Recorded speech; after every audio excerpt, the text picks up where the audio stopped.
Dan kita akan langsung mulai dengan calon presiden nomor urut 1. Kami persilakan kepada Bapak Anies Baswedan untuk maju ke atas panggung dan menyampaikan visi misinya. Kami persilakan Pak Anies untuk segera menuju ke panggung utama. Pak Anies, waktu Bapak adalah 4 menit dimulai dari sekarang. Assalamualaikum warahmatullahi wabarakatuh.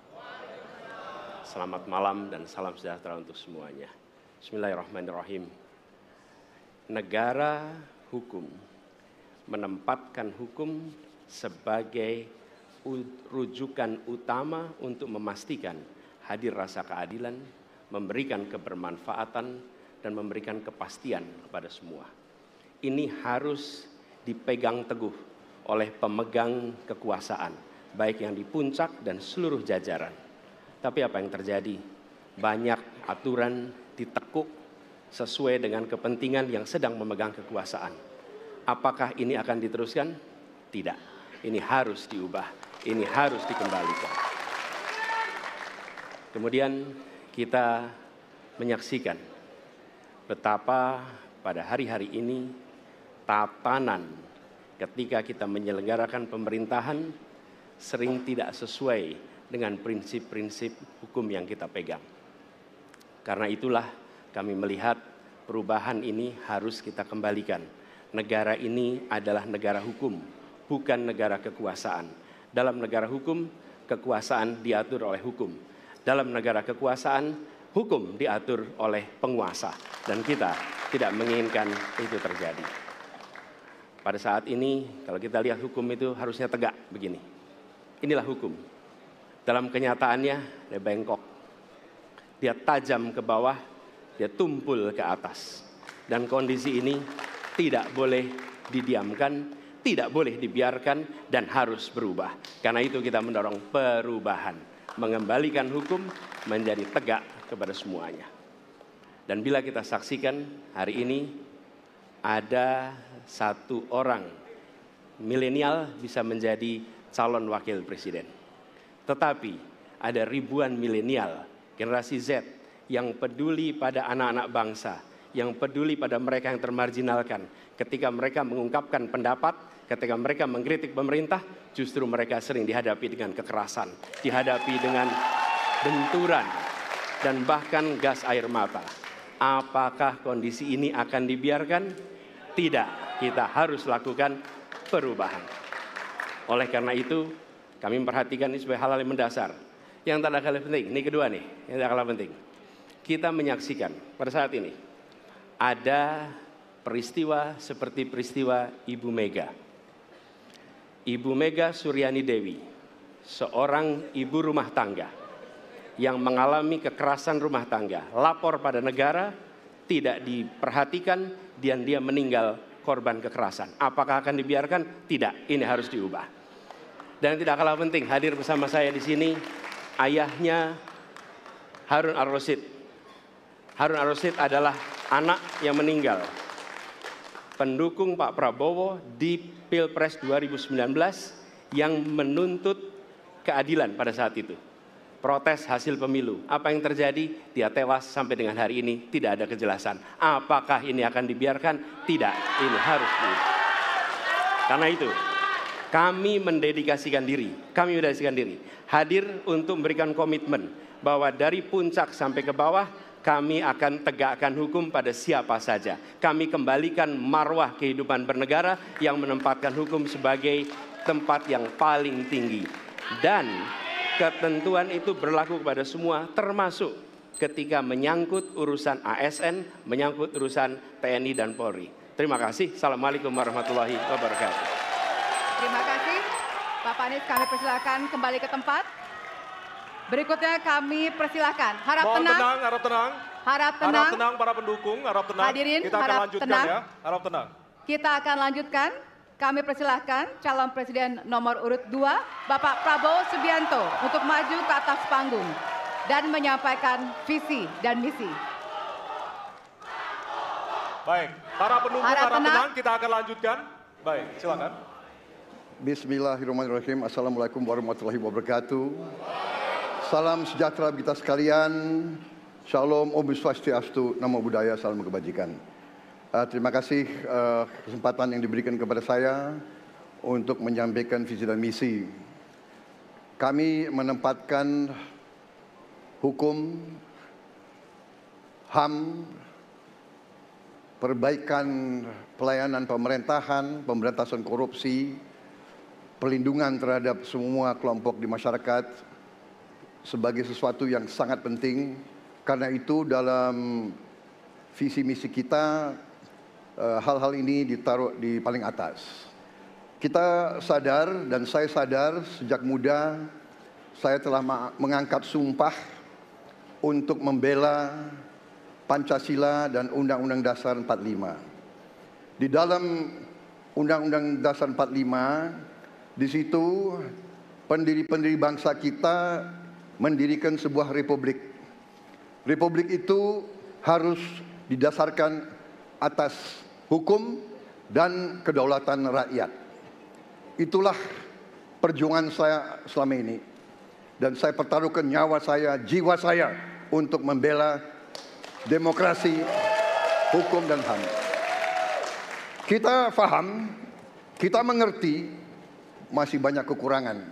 Tetapi kita harus bersyukur di tengah dunia yang penuh tantangan ketidakpastian, di mana terjadi perang di mana-mana, di mana negara-negara begitu banyak yang terjadi perang saudara, kerusuhan, Indonesia masih aman, Indonesia masih damai, Indonesia masih terkendali.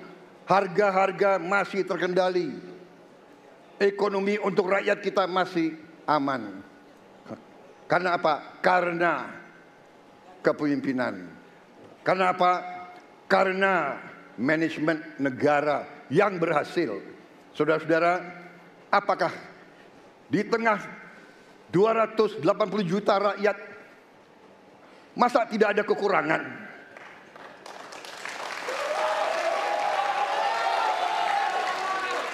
Tetapi kita harus arif, kita harus dewasa, dan kita tidak boleh munafik.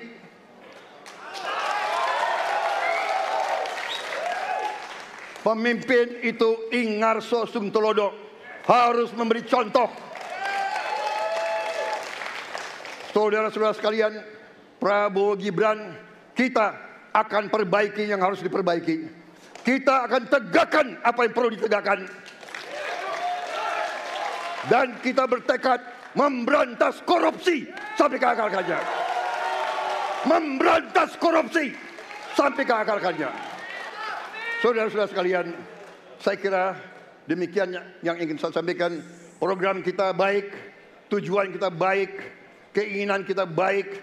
Mari kita berbuat kebaikan demi rakyat kita. Kita butuh persatuan dan kesatuan. Kita tidak perlu saling menghasut, saling mencela, saling menghina.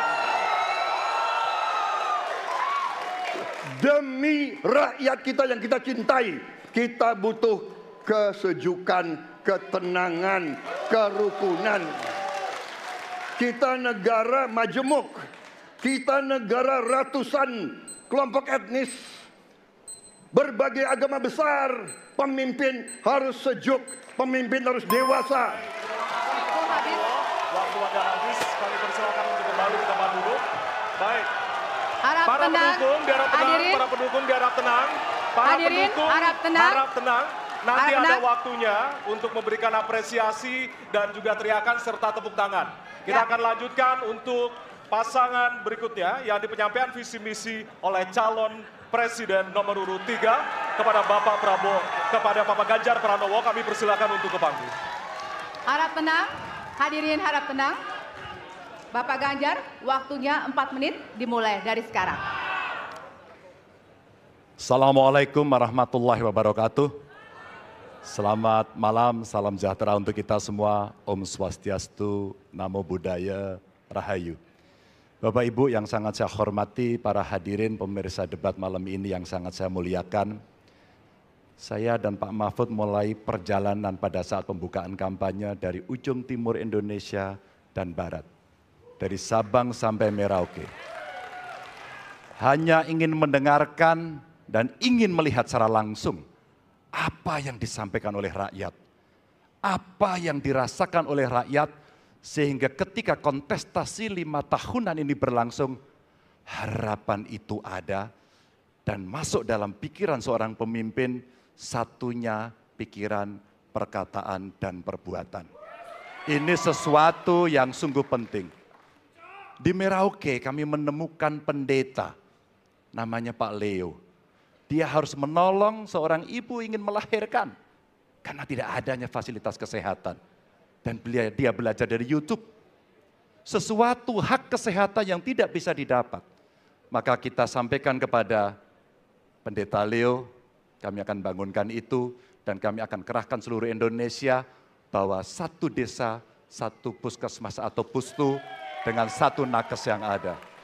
Pak Mahfud juga menyampaikan kepada para guru yang ada di Aceh, di Sabang sana. Ada juga guru agama di sana. Kita ingin membangun Indonesia yang hebat dengan SDM yang unggul. Tapi apakah kita sudah memperhatikan mereka? Tentu kemajuan yang selama ini ada mesti kita lakukan jauh lebih cepat. Lebih satset. Dan perhatian itu mesti diberikan. Dan itulah di sana kita memperhatikan nasib para guru termasuk guru agama. Insentif kepada mereka kita berikan agar mereka bisa mengajarkan budi pekerti yang luhur dengan moderasi agama yang ada. Bapak Ibu, cerita ini belum cukup. Saya berjalan ke NTT. Kami ketemu dengan masyarakat yang ada di sana. Pak Ganjar, kenapa kami anak muda tidak mudah mendapatkan akses pekerjaan? Padahal itu hak kami. Kenapa kemudian kami mendapatkan kesulitan untuk akses internet padahal kami butuh belajar? Tidak sama dengan yang di Jawa.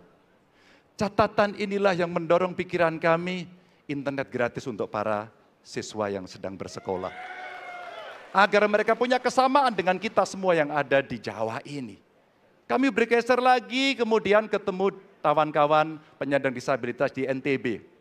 Betapa bahagianya saya karena ketemu dengan orang yang berjuang dengan keras agar dia bisa setara dan pemerintah mesti perhatikan mereka untuk memberikan kesetaraan pada mereka itu.